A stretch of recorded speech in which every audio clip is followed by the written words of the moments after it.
welcome to another episode of AniMiss. I'm Captain Grayson, and this is my co-host, Noelle. We are here today to talk to you about our adventures through Sailor Moon. And specifically, we'll be talking about episodes 6, 7, 8, 9, and 10. Just in case you forgot how to count. Yeah. This is like Sesame Street. Oh, don't do that. 'Cause then we have to be educational and like... This episode is brought to you by the letter M. For moon! I'm so sorry, anyone that's watching, I guess listening, not watching. Again, sorry. Episode 6. Man. Protect the melody of love. Usagi plays Cupid. So, I really like this episode. My first note on this, I really like this episode, because my first note on this episode is this kid's on the slope? Of course. The one thing... My first thought when Usagi and Naru were listening to that tune was, that's not jazz. It's very melodic piano. Yeah. It's like, oh yeah, jazz. No, jazz usually has, like, a beat. There's one main component of jazz. But we'll let it slide. Here's the thing, though. The episode is good, because I said at least the plot is a little more complex in this one. It is. And it actually has adults in it, which is new. It is new. I mean, like, we usually get Miss Haruna, but, like, her capabilities as an adult are very questionable. Yeah. Yeah. She doesn't get picked on in this episode, does she? No, which is nice. It's a nice change. Less. I really need her to, like, take a day. Yeah. Just by herself. And, like, I was excited because Usagi did a little bit more, like, adult things. And her outfit going to the bar was so cute. And I was like, no, I do not need to make more cosplays. Calm down. She was so cute. And then her in the bar being like, oh, like, I'll just have, like, a soda. And they're like, oh, sorry, we don't have that. And she's like, whoa, water then. I was like, same. And, like, I've been there. And, like, he was so shocked. He's like, I can't believe she's done this. I know. But I literally love how generic her transformation, like, calls are. Like, just, like... Sexy musician! Sexy musician! Yeah. And I'm like, oh, okay. Also, she stuck out like a sore thumb in that club. Yeah, so hard. Because no one looked like that. Like, she was very much like what she thought was supposed to be there, but... You know, this nice lilting piano. I'm gonna look like I belong at a Green Day concert or something. Yeah. Yeah. Mm-hmm. I also like, my first note I remember on this was not just one, but 2 dead media formats. A cassette tape and a CD. Oh man, yeah. I didn't even, like, clue in, because, like, I'm still, like, that dial-up tone, though, you know? Oh my god. And, like, me and my really good friend Nina always joke about it, because, like, we still use, when we talk to each other on Facebook, on the Messenger, we still use, like, the, like, MSN Messenger emoticons. Like, we'll send each other, the, like, parenthesis 8 parenthesis or whatever to, like, mean, like, music note. And, like, we still know, so we still use those all the time. I'm living in the past. Grow up, Grayson. God. Never. One of my notes is about when we're leaving the jazz club, there's like this side character that we meet, and I was like, what is this stereotype, like, jazz voice? And it's like a guy who is very much like, I think he had a Brooklyn accent, and I was just like, they're in Japan. Like, they acknowledge it all the time. They're in Japan. Yeah. And so I was just like, why this voice? It was so bad. Oh, man. But I think the actual adult relationship was really cute. Oh, I know. Like, I loved how embarrassed he got about, like, how infatuated he was with this woman. Like, he was just like, I'm a grown man. This is stupid. I shouldn't have a crush. And, like, he was just, like, blushing the whole time. And I was just like, that's so nice. He's a good dude. And, like, how willing he was to, like, just be there for this girl. Like, protect her. Right. Was so cool. Yeah. The other note I had about this episode was, so Jadeite created this cassette tape to control whatever. Why didn't he just make another one? That's too logical, Nozelle. I'm sorry. My bad. Jadeite doesn't have time to think about those things. He's always pressured at his workspace. My biggest note about this episode, though, is Tuxedo Mask didn't even show up. He didn't! So proud. Usagi did it all on her own. Am I, though? Am I proud? Like, no. I wanted him to show up and say something stupid. About jazz. Like, have a jazz quote about something. Something really stupid, though. I can't even, like, think about what he would say. I'm sorry. No. This is a garbage show. Who can't even come up with jazz jokes, clearly. Like, Sailor Moon, let the music guide you. Alright, thanks, dude.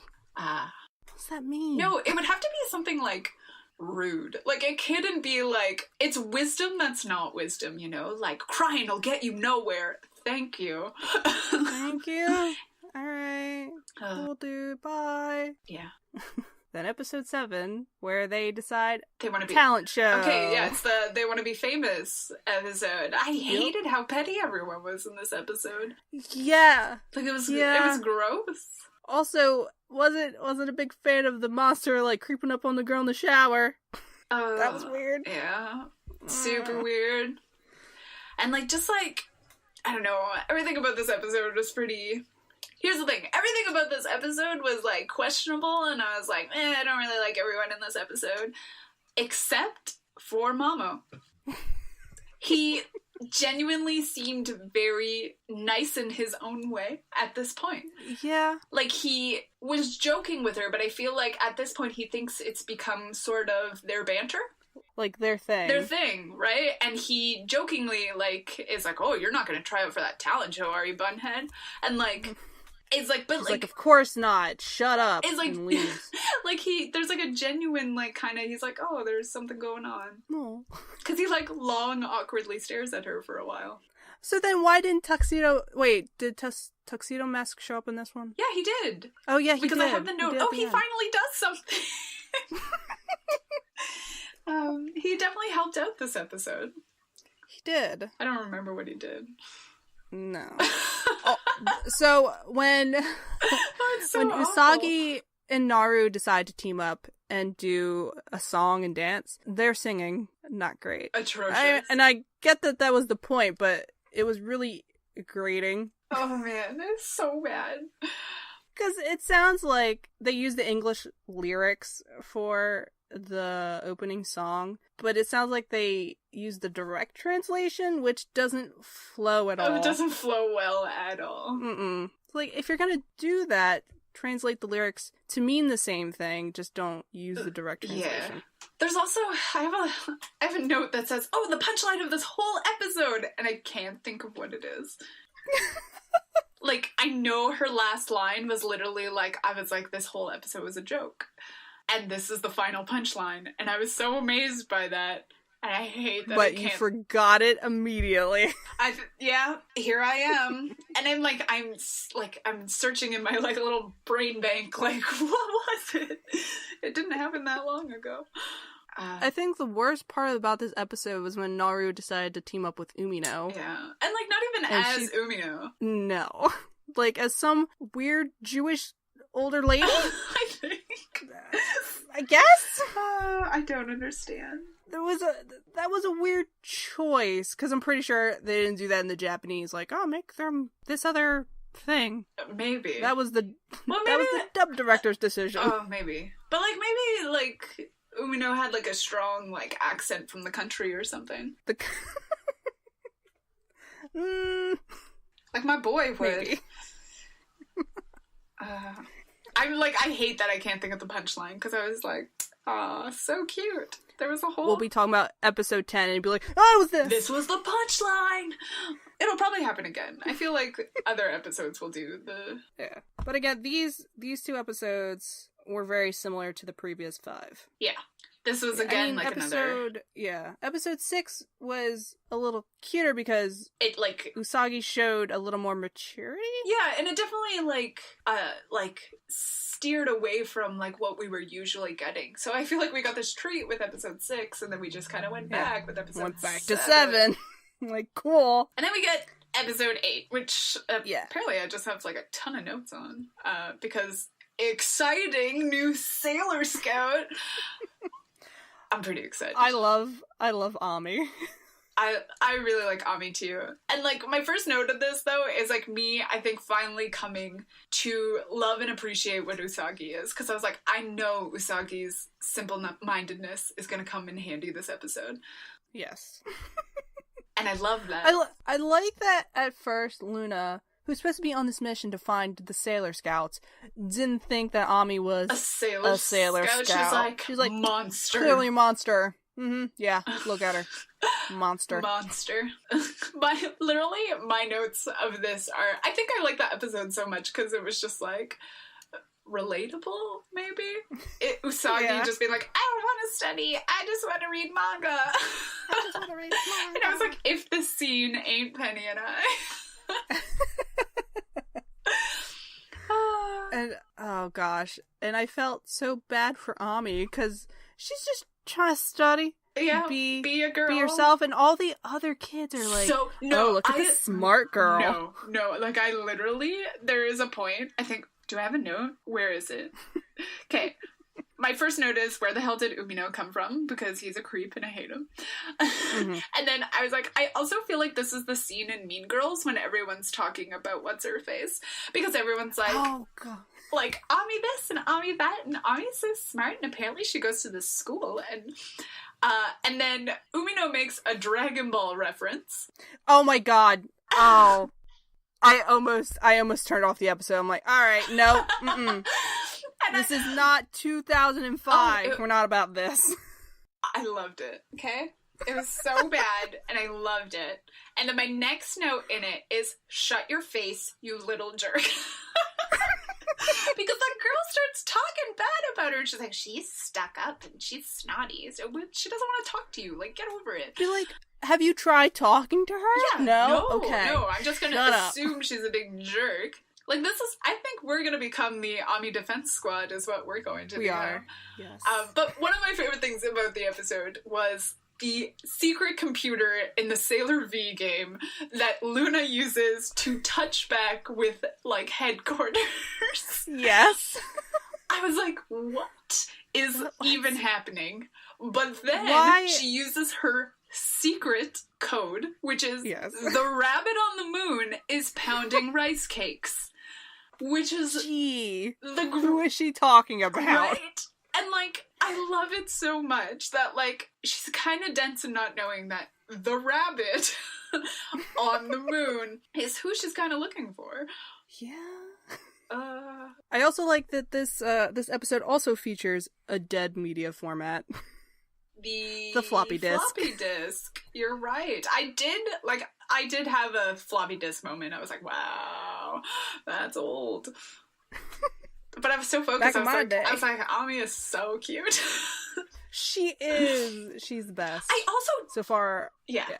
I also don't believe that Sailor Moon, I guess Usagi, and not specifically Sailor Moon, but that Usagi is not good with computers. Like, this seems to be an ongoing thing, but, like, she loves video games. Why would she be so poor at computers?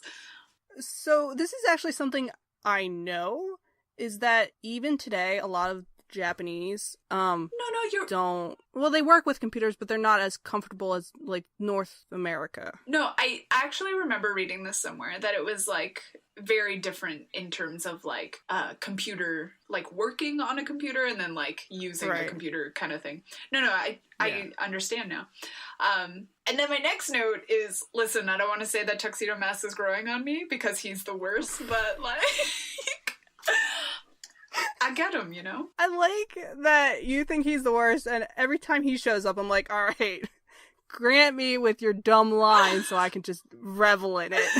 Well, he is the worst, though. And I'm coming in, like, with these preconceived notions about him that, like, he's a bit of a weirdo. Oh, yeah. Because, I mean, like, she's 14. Come on, man. Yeah. Like, wait, yeah, how old is Mamo? He's like 18 or something. Is he? Yeah, like... Well, how old is Motoki? I think the same. Like, he's equally as weird, but like... Yeah. I have a feeling Motoki's older, though, because he's always working? Yeah, but I could see that also being, like, a family business thing. Oh, true. I like that we're creating this backstory for him. Yeah, I know. Wait till we get the actual knowledge. I watched an interview about it. There's a YouTuber and cosplayer named Kelly Eden, actually, who's like huge into Sailor Moon. And she did like a whole, I don't know, she put the voice actors under like hot fire about it, like Robbie and the girl that voices Usagi. She's like, why though? Like, he's weird, he's creepy. And like, just like how he's the worst. She hates him. So these are the impressions I have of him. But I don't hate him. I thought I would hate him a lot more. I like that the demon that they fight, her whole deal is like, okay, I'm gonna ask you questions. Yes. I really liked that, and I liked that it was a struggle for Usagi. I actually have "Go ask an apple" in my notes, because I thought it was genius of her. Her comedic timing is impeccable. Pretty good. But yes. I also really liked the message of this episode, and that was specifically, I don't want to be an academic zombie.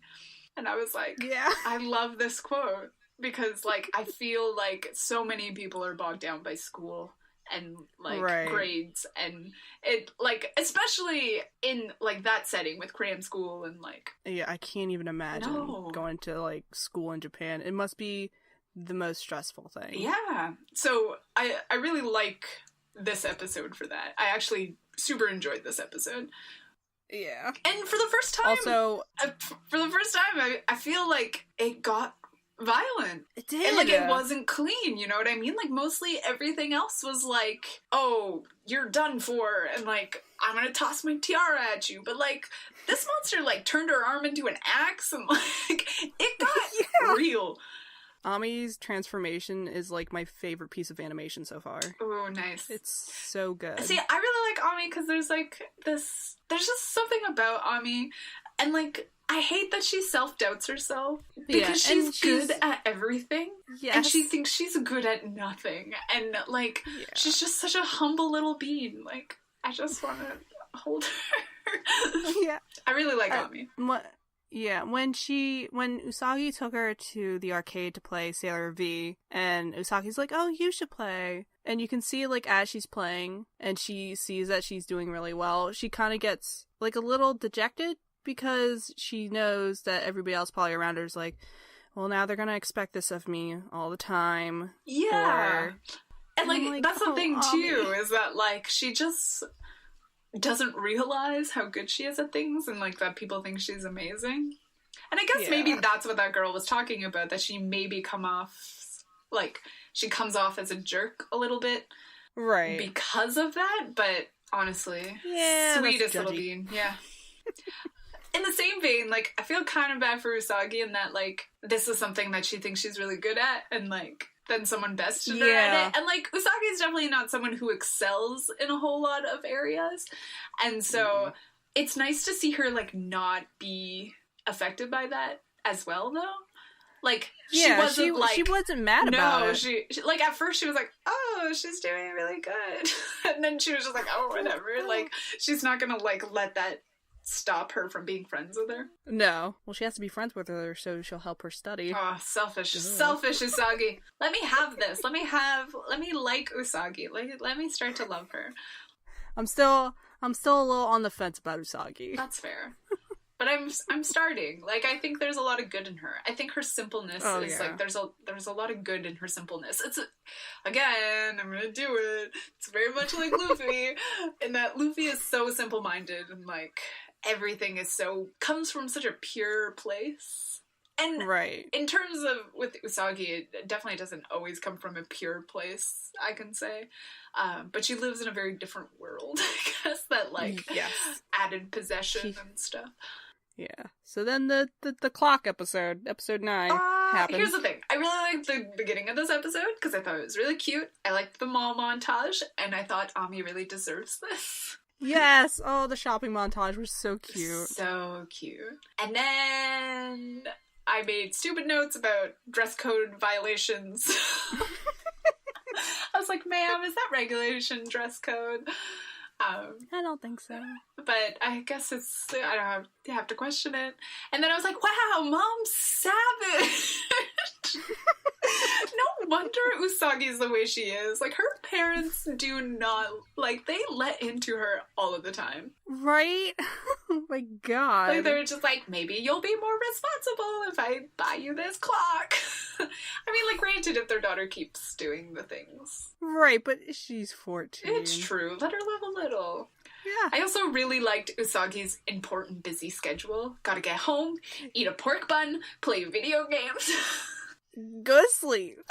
Like, I loved it. Girl got her priorities straight. Oh, yeah. I love that, like, this needed to quickly be done, though. Yes. So funny.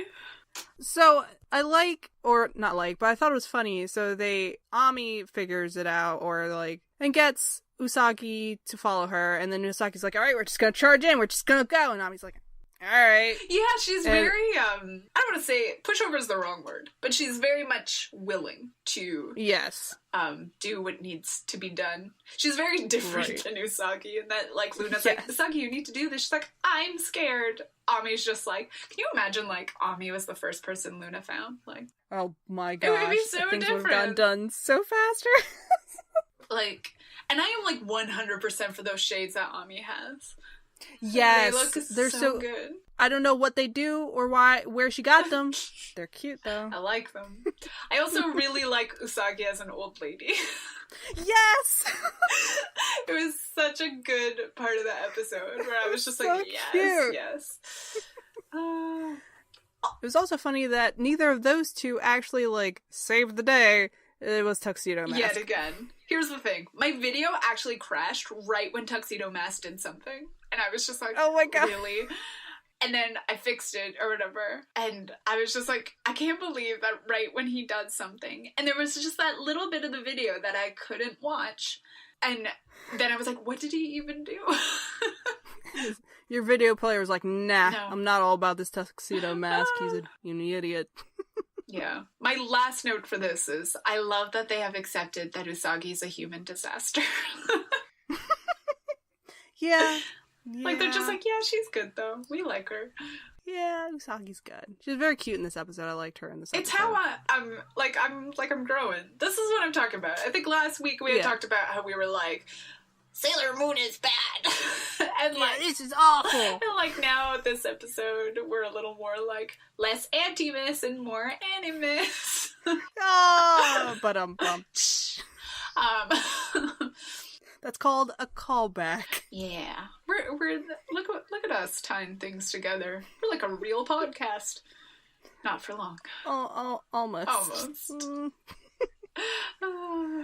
And finally, we have episode 10. Episode 10. The Cursed Bus one. Yeah. It started with the recap, and I was just like, that attendant uniform, though. And again, reminded myself I don't need more cosplays. And then I saw the title of the episode, and I was like, Enter Mars!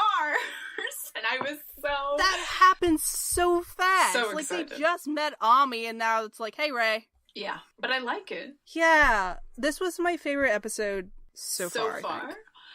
Yeah. I really liked it too. I don't know if I have one that's like really stuck with me yet. I have reasons why this episode is my favorite. You get to a little bit. Well, for me, I really do like the ones where we meet other Sailor Scouts, though. Like, those have been my favorite so far. And those are probably, like, everybody's favorite episodes. It's like, ooh, a new Sailor Scout. Ooh. Yeah. I do have notes again about Queen Beryl giving Jada too many chances and how soft she actually is. That was So, as far as the animation goes, they use the same 3 animation bits for Queen Beryl. I guess if you don't need to, like, if she's not doing anything other than playing with her crystal ball. Right, but, like, they could show her doing anything else. I don't know, like, I need more from them. They're getting tired, like, they're thwarted every time. Like, I know, like, I get it. I used to watch Inspector Gadget. I get it. But, like, I just need something more from them. Something more, like, disastrous. Maybe more like Jesse James in Pokemon. Yeah. That'd be good. Yeah. I also, so then we get Ray. Ray comes into the episode, and Usagi delivers this line that I'm 100% sure is an innuendo. Oh no. Did I miss this? Maybe I'm just reading into it, but for me, she says, I wouldn't mind doing that part-time. Oh, no, it is an innuendo, isn't it? It could, like, here's the thing. Maybe I'm just reading into it. But it seemed really out of place. And I know she was talking about being a shrine maiden. But it was, like, right as it happened, like, there was an exchange with Ray. So, like, I was just like, okay. Okay, Sailor Moon. Like, I'm fully aware of the going-ons of Sailor Moon, so I was just like, I could accept this as an innuendo. Yeah. Maybe I just have shipping goggles on. Probably. Yeah. Anyway, Ray is my kind of girl. I like that she's, like, super different from the other two. Oh, yeah. 100%. She has that...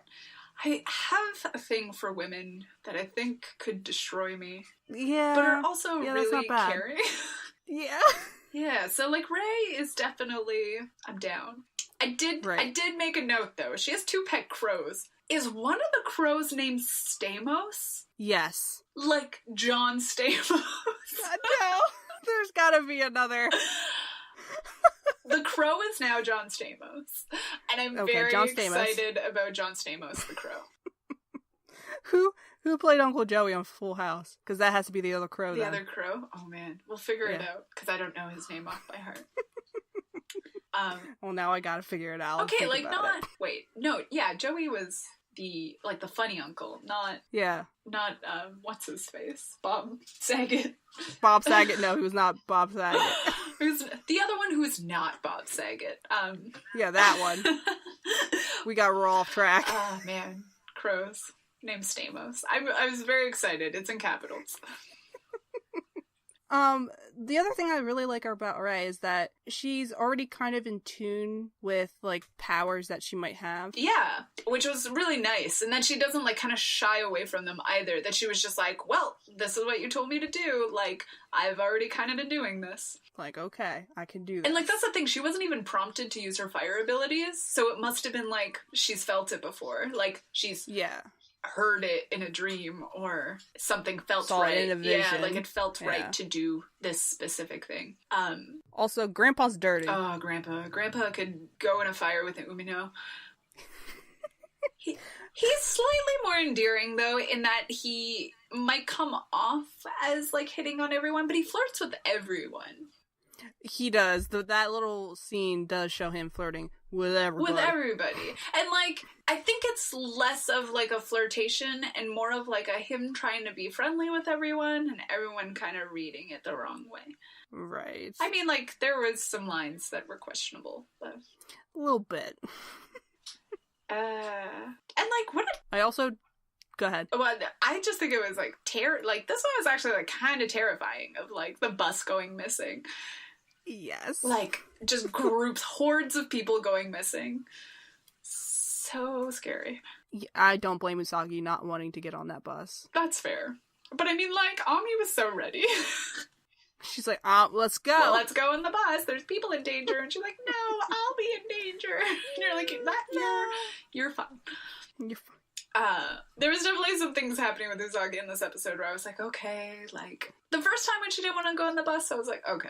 But the second time when she did it, I was like, girl. Shut up and get on the bus. Just do it. And then they seem to have everything under control. And we have this other Sailor Scout who has things under control. And guess who shows up? Where did he come from? What was he doing? That was my favorite part of the episode. Like, what? Like, was he just also partying? Like, was he on a bus one day and just, like, what happened? He got stuck. Were you waiting and then you try to make it look like you were the savior of the day? All I can think of... like that he had his seatbelt on. All I can think of when he rolled up in that bus was, hop in, losers, we're going Sailor Scouting. Yes. Like, I can't believe Tuxedo Mask is a real thing. A real thing that people are like people are like, Tuxedo Mask. husbando. And, like, everybody, or, like, things I've seen make Tuxedo Mask seem like, oh, this mysterious, smooth talker. Nah, he's a nerd. He is straight up a nerd. It's probably why I like him a little bit more than I thought I would. Yeah. Because I thought he would be, like, sullen, mysterious. And, like, giving vague clues to Sailor Moon. Nah, it's just dumb advice. It's just like, hey, bunhead, get in, loser. And I'm like, oh, gee, this is not what I thought. We're going to Jamba Juice. We're gonna eat another pork bun. He's like a kindergartner. Oh, God. He can't wait. He must be really hot, is what, like, do you know what I mean? Like, pretty, but dumb. Oh, that's the way you like him. Is it? Pretty and dumb. Who else is pretty and, Noctis. Yeah, we're not even gonna start. They're not the brightest tools. Wait, not the right place. Brightest light bulbs. I don't. Yeah. You'll get there. You'll get there. Yeah, all I know is that I'm gonna be gone for a while. So I won't be watching episodes in the next couple of weeks, but I think the next episode has a panty shot. A panty shot? I'm pretty sure that the preview showed a panty shot. And I was like, really? They could have chosen any other scene. Nah. The panty shot. And like... Because, I mean, we've had panty shots before. Usually it's Miss Haruno, though. See, I haven't even noticed. Because I was like, is this the first panty shot that we're getting? Like, well, what episode was it? Episode 2? When Umino gets his fortune read and he turns up as a bad boy and he flips up Haruno's skirt. I remember that now. I just don't remember panties that... Like, it's like it is... Like, it's a panty shot, you know?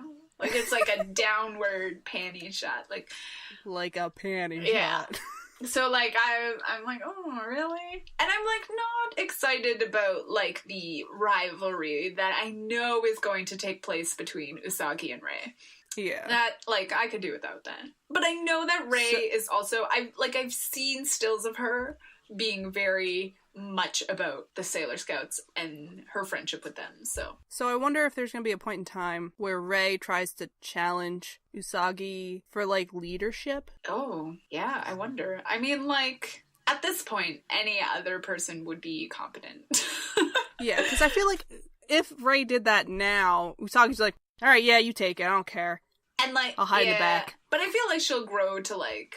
I also think that, like, Luna might back one of the other girls as being someone who should be in charge. Yeah. We'll see. Yeah. I just know that the rivalry is gonna be, like, a Tuxedo Mask thing, which I'm not excited about. Oh, yeah. No, I love him! Why do any of you love him? You guys should like, run away from Tuxedo Mask together and live out those innuendos. Or the innuendos, that too. Yeah. Like, Tuxedo Mask. Why? I'm starting to, like, come around to him, though, you know? I just want more of his dumb antics. It's true. It's the best. We will have another episode for you guys as soon as we did this one. I hope you guys are enjoying our podcasts, our musings about Sailor Moon. We know we're having a good time. We joked about switching it to an Osamatsu-san still podcast. Really tempting. But like then we would just delve into trash. Then we would just cry. It's true. Like, why are we this garbage? It's true. We used to have good taste. I used to be normal. No, for real. It was a really good first episode, though. Alright, guys. We will see you next time. This has been an AniMissPodcast. See you guys. Don't forget to subscribe. Oh, yeah, that's a thing. That's important. Bye, guys.